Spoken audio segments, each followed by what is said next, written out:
Thanks so much for waking up early and coming here this morning, and a short notice also for the last 2 days, obviously, to be able to attend Creative Morning. Can everybody hear me? First off, not so much? Okay, so I'll try to like project a little bit more. Perfect? Okay. Just like wave at me, Anders, if you cannot, and we'll be all right. Thanks so much for the invitation to address the Creative Mornings. I've been following this in many different cities for the last like 10 years now. 10 years now. And I'm really glad to be here today. So as you know, Creative Mornings is also about topics, and this month's topic is going to be roots. So I wanted to like tackle this topic with my own vision, and so I'm offering you Reroot, which is my take on the issues of roots. So I'm going to introduce myself, introduce a little bit more about the topic also, of course, but first like a little bit more about myself, so we're all clear on that. I'm Thibaut Thomas, that's spelled with a number of letters that are silent, nothing to scare any Dane here, of course. That's the easiest. It's different when I'm in different countries, but here at least everybody gets it. I'm 44. I just arrived actually in Copenhagen in October, and I've been working for 12 years in Paris before that. I was trained formally in political science, sociology, journalism, communication, anthropology, constitutional law at Sciences Po, which is some sort of an Ivy school education in France. And I completed that also with a research master degree in semiotics at the Sorbonne. So like the classic French literature studies, cultural studies kind of education. And yeah, that's me at L'Oréal. Trying to explain to them that maybe we need like new kind of creams that are going to make the freckles pop instead of being hidden, or like something about the scars, something about the tattoos. So like we are trying to work on that. I'm going to also talk about the way I try to work, about the title of my job. And I don't have a job title. So it really varies from places to places. In the advertising agency setting, I'm usually a strategic planner. But when I'm working directly for brands, I'm like a brand director, a brand strategist, a senior brand strategist. Even with the same clients, I've been called with different names in different meetings. So I guess I'm a brain for hire. But what I'm doing, really, is communicating in a world after internet. If you're still on the internet, stop it, guys. It's so passé. What I mean that is that it's my understanding that any meeting dedicated solely to digital or internet is a waste of time. We should have meetings about the brand. We should have meetings about the corporate objectives. We should have meetings about sales, but not about digital in itself. Why? Because it's already there. It's established. It's part of the landscape. So we need to like make it natural to us. That it's perfectly normal in the same meeting to talk about paper, to talk about an app, to talk about ads that are going to be in the streets or online.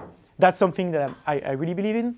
The New York Times had a great take on that called "The Internet is simply assumed." So it's not like we are passed through internet, it's like internet has arrived already, it's done. It is done. Like 2.5 hours a day on social networks per person. Who does that? Moms. Moms in the Western world, 2.5 hours on social media. So if the moms are already at the stage where we thought the teenagers were a few years ago, we can just safely assume that we are here now. So that's what I'm doing, post-internet or after the internet. I'm borrowing this from contemporary art world, where the post-internet art is actually an interesting conversation about the nature of art today. A little bit of background also. I used to work in a glorious space in Paris called La Gaieté Lyrique, the lyrical happiness, former opera house from the 19th century that had been turned into a digital culture center. And I strongly advise you, if you go to Paris, to check what they are doing. So these, for example, so this is the main hall, which is like absolutely beautiful, of course, 19th century. But the 19th century hall actually stopped there, and then you got like 21st century building. It's also a concert hall, it's an exhibition space, and I've been working there 2 years during their opening. So we're like reopening a place that was closed for 20 years. And it's about feminist technology, skateboarding culture, gender coding. It's about sometimes inviting cities such as Tangier, Istanbul, such as Berlin, of course. It's about senior gaming also. So for example, these are women aged more than 77 years old. And this is actually in a public space in the cultural venue. And so artists are taking them to teach them about digital technologies. And if you look in French at what is a hacker on YouTube, the best answer is actually a YouTube video put by these ladies. So that's the kind of spaces also where I was hanging out recently. My kind of clients, just like, so you know a little bit about what I'm doing. So you see, when I say that I don't have a job, like these are all the kind of jobs I can do. So yeah. So basically, yeah, you tell me your problem and I give you like an answer. Or actually, I ask another question, but like that's more like me. So the kind of clients, like very classic. If you've been working in Paris and you have not worked with the French lottery, like there is something deeply wrong with you. If you've been living in Paris and you haven't worked for L'Oreal, same thing. I also really like to work for pharmaceutical because it's super complicated, because drugs cure and kill at the same time, which is just mind-blowing and very close to the Greek origin of Famicon for drugs. The Greek word is Famicon, which is a remedy and a poison at the same time. That's to get ahead of the kind of feeling that I have about things. I try to help Netflix set up on the French market. I also working with the Festival de Cannes, so the Cannes Film Festival, for their B2B outreach. The 12,000 people that are coming every year in Cannes to buy and sell digital files. How do you convince them to keep coming? So that's quite a great topic. Yeah, why Copenhagen, by the way? Because like a lot of people ask me this morning already, like 2 people asked me. So there is something about it. First, as Danes, you should be proud of your country that people want to come in. First things first, okay? Second, what don't you like here? It's beautiful. My office is just upstairs. It's great. People are great. I like the lifestyle. I wanted to try it out. I needed some fresh air from Paris. I needed a smaller city that's still a capital city, and something that was like on top of the living quality index, okay? Also, this is me here, using my body to defend a bicycle lane in Paris from cars. During a French demonstration and taping of a TV show about the fight against cars in Paris. So as a bike advocate, yeah, I'm super happy to be here. And that's really refreshing to not having to use your body to protect people. Like we were literally clapping at people that are managing to commute on their bike in Paris. That's where we were. We can talk about this lobby, by the way, because we just achieved amazing results with all the candidates for the mayoral race for this year's election. So I can tell you a little more about that, okay? Something more also, peers. I was struggling in Paris to find the kind of people I wanted to hang out with in some ways, professionally, I mean. And here I'm starting to see consultants that all have their own little niche, like really carefully written stuff, considerate approaches, and that are working sometimes independently, sometimes in small teams from all over Europe, and that are just right now living here. I like that. That's where I want to be. Okay, today, roots, or Reroot, right? We're going to talk 3 tales, right? About tools that we use, about methods that we use, and about the IDs that we use. We are going to uproot them, rewrite them, play a little bit with their origins, all right? And then I can elaborate more about my job and how to not be replaced by an AI, hopefully. So, tools. Why are logos square these days? And this is going to involve a bunch of stuff. Because this is an example of the American Express rebrand in 2018 by Pentagram, big American agency. And you can tell that there is the long version of the logo type. Sorry, that's supposed to loop. A long version of the logo type, and then a square version. You can also tell that the long version of the logo type, the A and E, are actually not close to each other.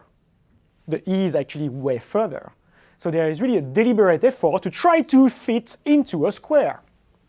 Why is it that the first thing you can tell to a brand at the moment is like, oh, if you don't fit in a square, it's not going to work? Why do we do that?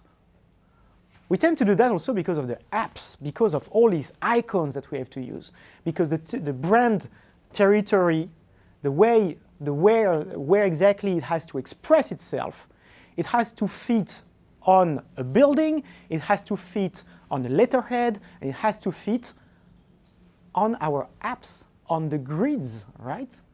Where does it come from? How come we have to use these little squares? How come brands that are currently using long-form logos or super vertical logos or super wide logos look outdated, look weird, have trouble expressing themselves? Whose fault is it? Well, it's Tim Berners-Lee's fault, right?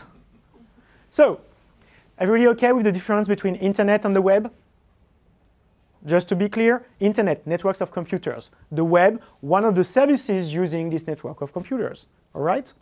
So, like TV over internet, TV over IP, is also using the internet, but it's not web, all right? That's the kind of things. So, what is he doing here?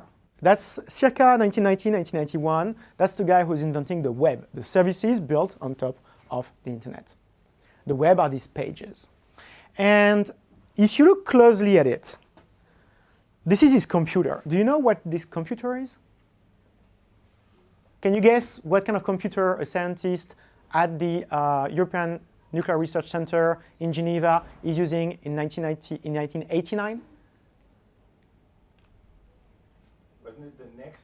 Yep, exactly. Next OS. The best computer back then. And look at what is on the side of the screens. So first off, let's just mention that this is the web. It looks like an A4 page, even though the whole thing is square. So that man is like trying to reinvent the whole knowledge management system of the humanity, but he's starting to use an A4 page because, of course, it's on a screen. So that's something. You see these on the side? These are apps in squares. What are they doing here? A bunch of engineers working at Next, working on this interface called NextOS, are using these squares to represent apps. But by the way, they're also using columns. So if you use columns recently to actually access your files, that's also from them. Do you know who was founding Next? Who was the CEO? You do know. Steve Jobs. Yeah. Well, after he got fired from Apple in the 80s. So he got fired from being a crybaby because he was some of the times having tantrums and literally crying himself on the floor and screaming in between meetings.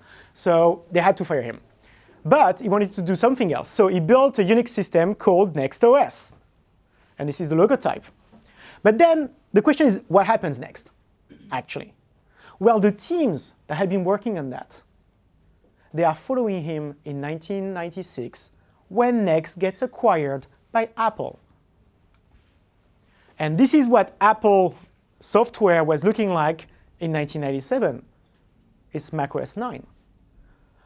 When Steve Jobs comes back, he's like, OK, we need to actually rebuild the software from the ground up. Let's use NextOS. So let's use all the work we've been doing for 10 years to build a new software. You might have heard about that. It's called macOS 10. And look at what is happening on the sides. We've got a dock, we've got squares, and we've got icons in it. So this is circa 2000.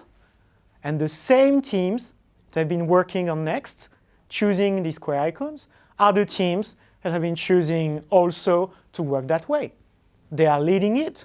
Actually, internally at Apple, they are called the Next Mafia, because that's a bunch of, guys actually, but that's a bunch of guys that have been working together for like already 10 or 15 years.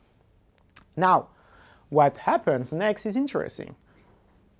A few years later, there is a need for an operating system for a different kind of software. So I will spare you the detail because two teams were competing for it. One team wins. That's the Next Mafia team. You might have heard of iOS. Again, it's built on macOS 10. It's built on the Next foundations. We've got these squares. We've got these apps. So the choices made by a bunch of engineers circa 1986 today have a strong impact on the ways that we have to build brands. I'm not saying that your logo type should fit in a square. I'm saying that your visual identity should take into account the fact that you need to manage a delivery on a car wrap that also works on an icon of 65 by 65 now. Anybody knows exactly the number of? It depends on the kind of screen you have, by the way. You need to do it in a bunch of things, right? My favorite being the Famicon, right? Because Famicon, you have like 12 pixels by 12 pixels, if I remember correctly. 16. Love it. That's the best one. So we've seen a progress. We've seen something going on. The same way, actually, we invented the iPhone. So this is a drawing of a smartphone with a touch screen, with square icons, by the way, arranged in a grid, by the way, in 1989. This is a sketch from 1989. And I strongly encourage you to watch the movie General Magic, the documentary, which is a documentary about the team that was an offspring of Apple and tried to build a smartphone and a tablet in 1989, 1991. But if we go back even further, these kids that are using a tablet computer, they are from a 1972 paper, the famous Alan Kay Dynabook, which is describing a tablet computer with networking capabilities. So I just love the fact that we tend to see these new technologies are some things absolutely groundbreaking that come from nowhere, like, oh my God! Actually, most of them are origins from 30 to 40 years ago. That's much more interesting to look at it in a long term, in a long way. General Magic being a very interesting case because the company tanked. Because actually you cannot innovate out of an ecosystem, and the ecosystem was not ready yet. I strongly encourage you to watch the movie. So that's the kind of things I'm trying to do. Let's see the roots of the things we use today, because it will inform us much clearer than reading about something in a current newspaper, right?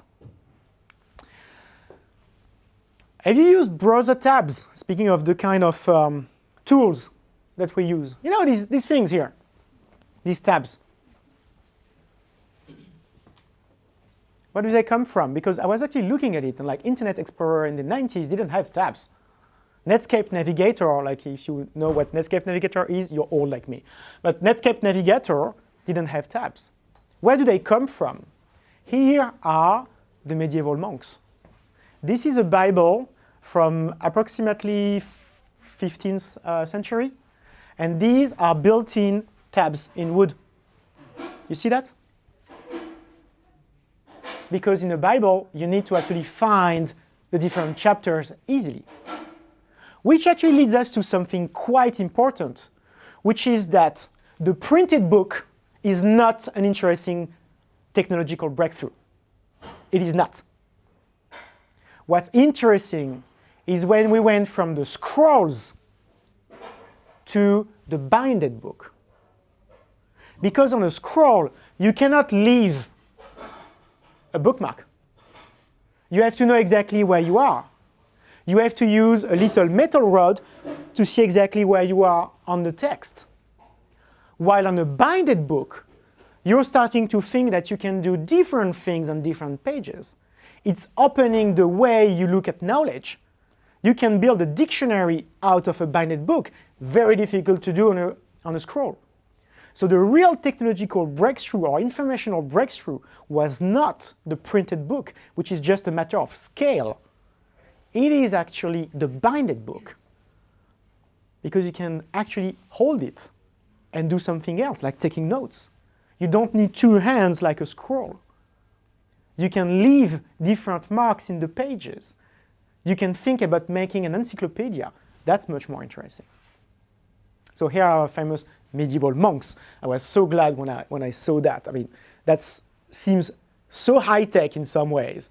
To look at it that way, I just love it. Monks, of course, were working together. And this led me to one of our favorite tools these days, multi-user editing, right? Group editing tech. What a fantastic moment in our times where you can have a Google Doc and like be 10 people working on it, and actually everyone is just shouting at each other. Like that's usually how it happens, right? The work is not here, the work is here usually. But it's fantastic, right? Across time, across space, you can multi-edit something, and you have an history of that. Like GitHub, right? You have an history of it. How groundbreaking. Yeah, so let's go back to like 15th century. This is the Talmud. So it's a Jewish sacred text. In the middle, you have the text. Around it, you have the traditional commentaries of a bunch of people. This is a text established in the middle, circa 400 Anno Domini. And the comments are actually from a few centuries across, from 400 Anno Domini to the mid-16th century.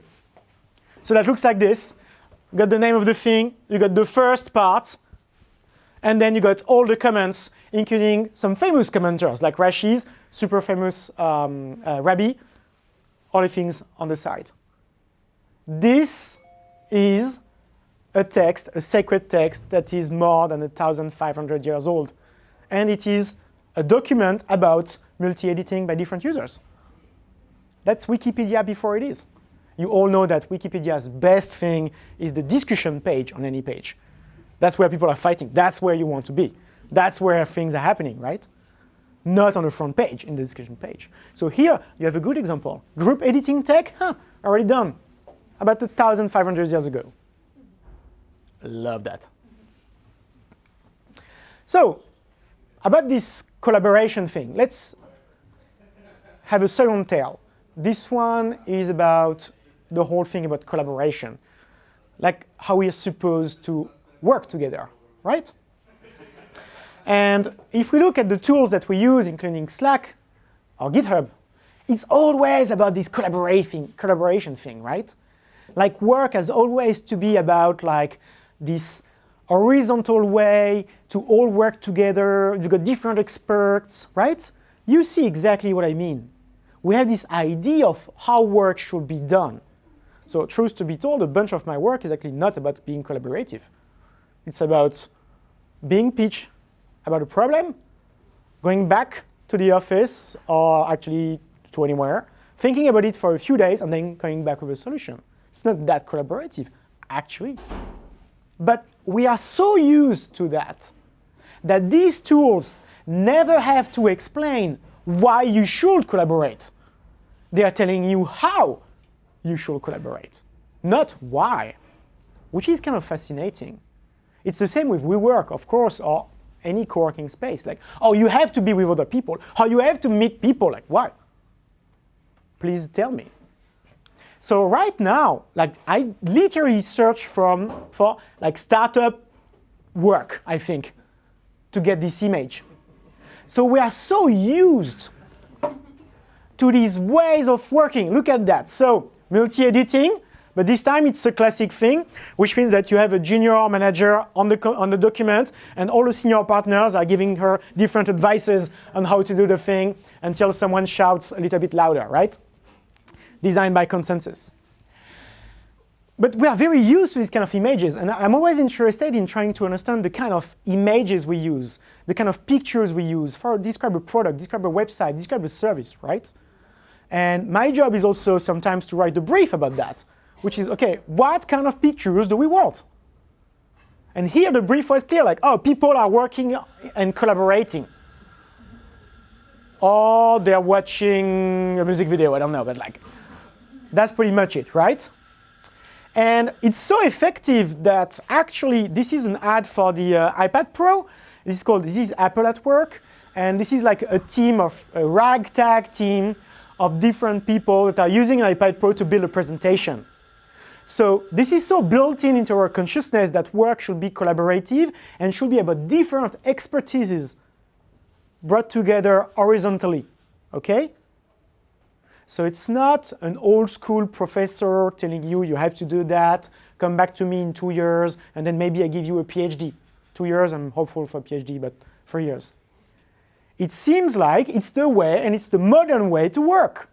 There is even ads about that tell you, we're providing the tool because you already know this is how you should work. But let's go back a little bit. Is it really something super current? Is it really something new? Is it really something super Gen Y? Well, these are the people that were working on Opponet, the ancestor of the internet. It's actually a ragtag team of scientists working horizontally in different small groups. And they all look like a little bit different, and some of them have funny beards, and they're probably super high on LSD right now, but like, that's 1968. Small teams, multidisciplinary, people working together horizontally. Okay, let's go back a little bit more. This is one of the teams of scientists that were working on the H-bomb, World War II, different type of expertises, and collaboration. Let's go back a little bit to the origin of computer. This is the team at Bletchley Park. So that's where they basically invented the computers in 1942. And this is a very different type of multi-talented teams, because some of them are mathematicians, others are poets, others are specialists of grammar, others are statisticians, others are a bunch of women, because keep in mind that a computer is someone who computes. That's actually, back then, a woman making it by hand, right? Additions, multiplications by hand. That's how it works. Actually, back in these days, one of the measures that we're using of computing power was called a kilo girl. So it was like 1,000 times the ability to compute, the power of computing of a woman within a day, a kilo girl. So what's super interesting is that this whole startup culture of like horizontal collaboration between different experts actually dates back from 1930s and 1940s, during the wars, where it was invented a new way to work together, where you could put experts together and not have like a director of the lab choosing exactly what we're going to do. We want to have people that are different kind of experts and talking to each other, trying to find a common ground. One of them is a mathematician, the other is a specialist of grammar. What can they tell to each other? This is what they were trying to achieve. And of course, you could put a bunch of money here, because if you really look at the figures in terms of investment during World War II, it's actually completely off the roof. Like, we are amazed at the kind of money that Apple puts in like a VR, for example. Well, that's nothing compared to the kind of money that was floating there during that time. So it's interesting that what we take for super modern is actually already 60, 70 years old. That's this way of working. Speaking of, we're continuing to explore together the roots of things and unroot, reroot, uproot stuff. What about actually these ideas of networks, this idea of roots itself? Because I'm really fed up of the fact that we always use roots all the time. Because it's a great metaphor, but it's also very limited. So let's trash everything that Creative Morning is about, and let's actually also have a critique of the term root. And to start with, the term network. Okay, what was that? Exactly. That must be it, exactly. Okay. The term network. So that's one of my most, I love this picture. This is a map, supposedly a map of Facebook that Mark Zuckerberg is always using all the time. So in a bunch of presentations, on his own cover on his Facebook, you always have these kind of things, okay? This is called the Zuckerberg map, and this is what happens when someone has not been through college. This is what happens when you drop out and you never learned anything in your life but computer stuff. So you start to be really, really dumb. And I really, truly believe that Mark Zuckerberg actually really need to go back to school. Actually, some teachers, some professors in different schools have even came up with a whole syllabus for him. This is the kind of classes you should take. First one, political science and sociology. Second, literature. Third, history. Maybe try that. But anyway, what's interesting here is we know these kind of things, right? We understand it a little bit.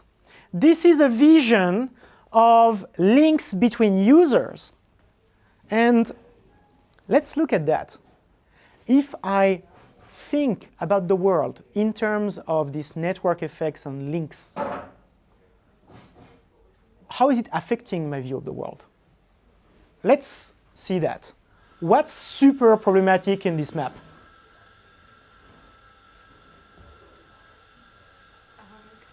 I think the parts that are not that clearly visible, we just start ignoring them, that they exist.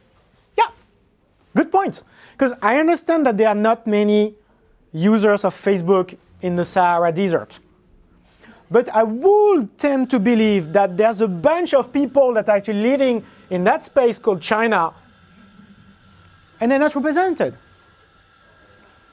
So we've got a guy who dreams at night of having a perfectly lit map. But actually, he's just acknowledging the fact that, yeah, he's not making a product for everyone. That's not the point. Let's look at something differently. Okay, we can see here, you can tell, so this is Europe, it's very easy to see. We're here, this is very nice, perfect. By the way, Russia, also big empty canvas here. What's more interesting is, what's that? Here. So this is Egypt, okay, but what's that? Because I think there is an ocean here. So what's that? The underwater cables? That's users. Talking about users connected to each other. Yeah, but why is the Middle East connected to Bangladesh through water? What's happening there? How come Middle East is connected to Bangladesh? More than that. Labor and slave labor. These are the connections between the Bangladeshis and Pakistani workers working in Dubai, working in the Emirates, and the family. These are the people who are building the stadiums for the World Cup and dying there. These are the people which bosses are actually taking the passport from, so they cannot go back. So actually, this map is also showing us something very important, very interesting, about the ways in which labor is exploited today. So actually, this is a very horrible map in some ways. This is acknowledging the fact that people have to leave their country, work in very poor conditions to be able to send back money to their families. We could probably find the same between Singapore and the rest of Thailand, for example, right? Or Malaysia. So actually, this is a very, very problematic map, in my opinion. So you see, thinking about these rhizomes, so that's Deleuze's version of the network society. Thinking about society just as a network is something that is actually preventing us from really understanding what's happening. And we always think about that. And the issue is that we tend to see that everywhere. And every time we want to build a new presentation, every time we want to build a new understanding, we're still using it. So my favorite was just like to put it. I'm a very big fan of Don Rosa's Scrooge McDuck. So yeah, this is the duck family tree, by the way. Trees, networks, right? All the time, all the time. Actually, the issue is like between two people, if I do a link like this, I tend to forget what the link is about. Is it a straight link? Are we computers and there is an electric cable between us? Because that's what Mark Zuckerberg thinks at night. He wants to put electric cables between your head and someone's head. I won't get into the details about the whole telepathic thing and the whole world consciousness thing, but that's something deeply rooted in Silicon Valley discourse.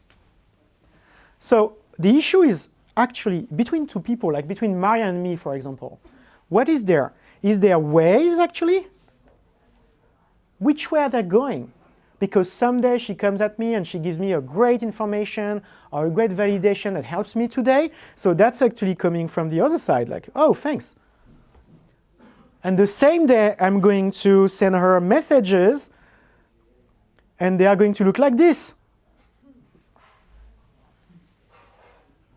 So honestly, drawing a link between two things, you don't explain anything there.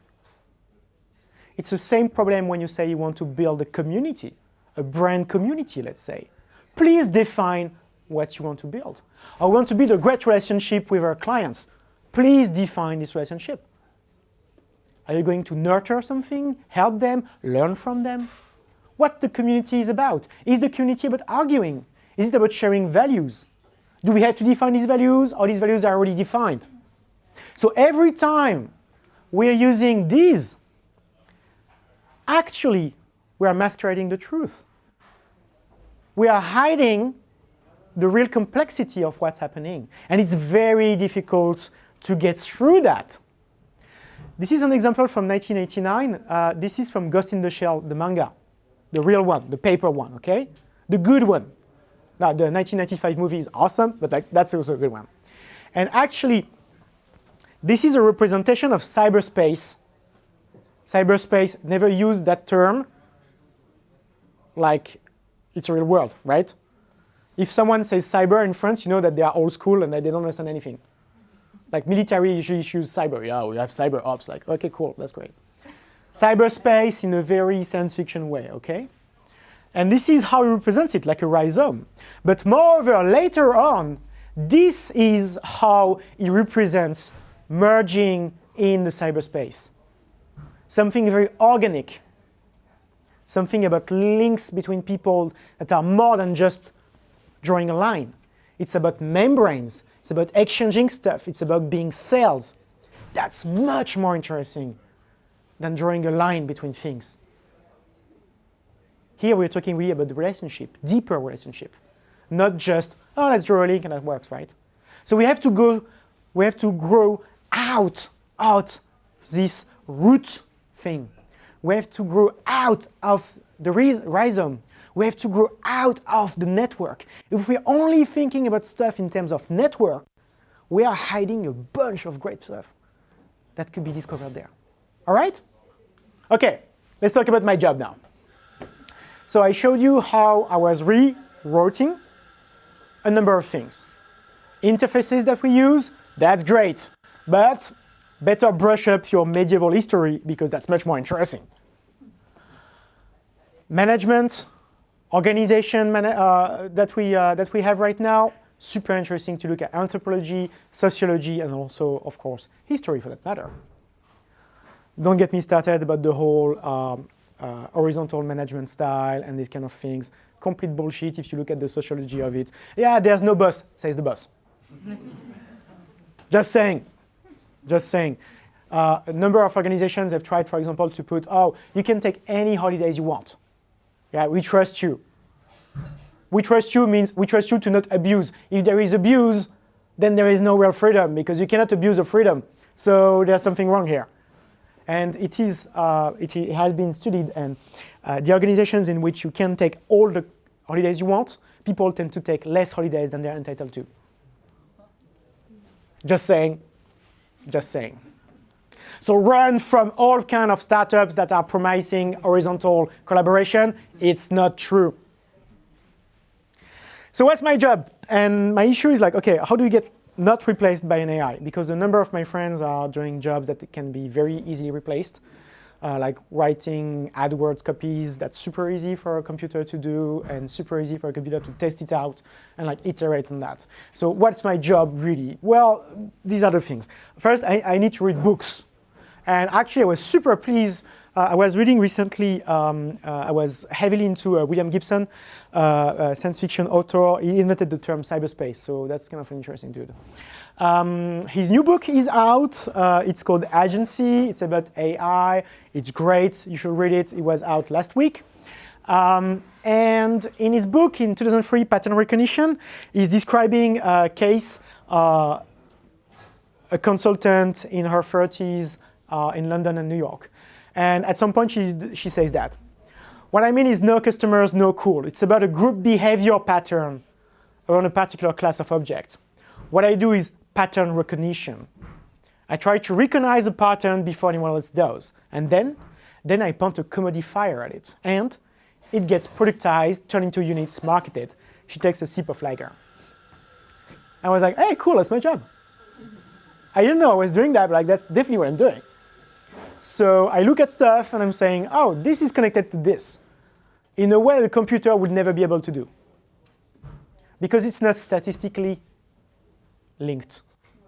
Because it's not about, has anyone done these super weird exams to get into higher education where you have a series of figures and you have to find what is the next one, you know, these kind of things? Yeah.